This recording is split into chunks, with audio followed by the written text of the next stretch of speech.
Romains 5.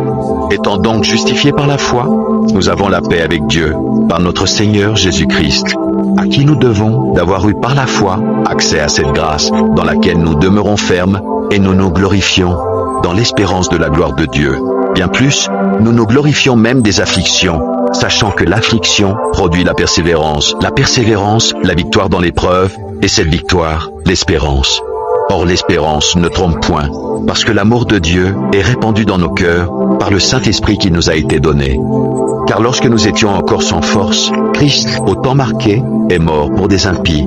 À peine mourrait-on pour un juste, quelqu'un peut-être mourrait-il pour un homme de bien. Mais Dieu prouve son amour envers nous en ce que lorsque nous étions encore des pécheurs, Christ est mort pour nous.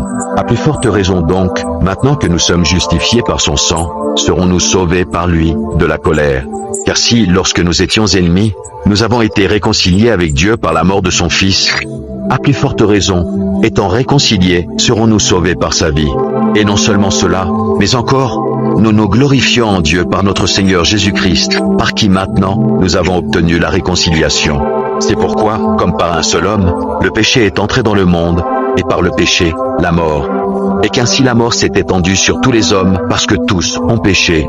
Car jusqu'à la loi, le péché était dans le monde. Or le péché n'est pas imputé quand il n'y a point de loi.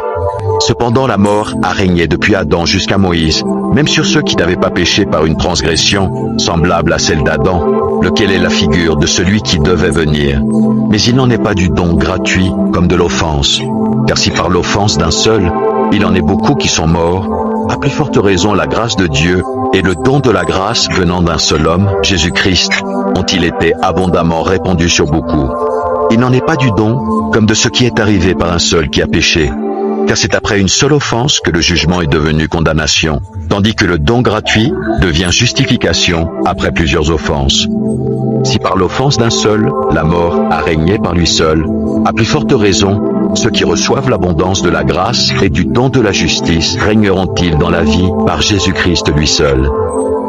Ainsi donc, comme par une seule offense, la condamnation a atteint tous les hommes, de même par un seul acte de justice, la justification qui donne la vie s'étend à tous les hommes. Car, comme par la désobéissance d'un seul homme, beaucoup ont été rendus pécheurs, de même par l'obéissance d'un seul, beaucoup seront rendus justes.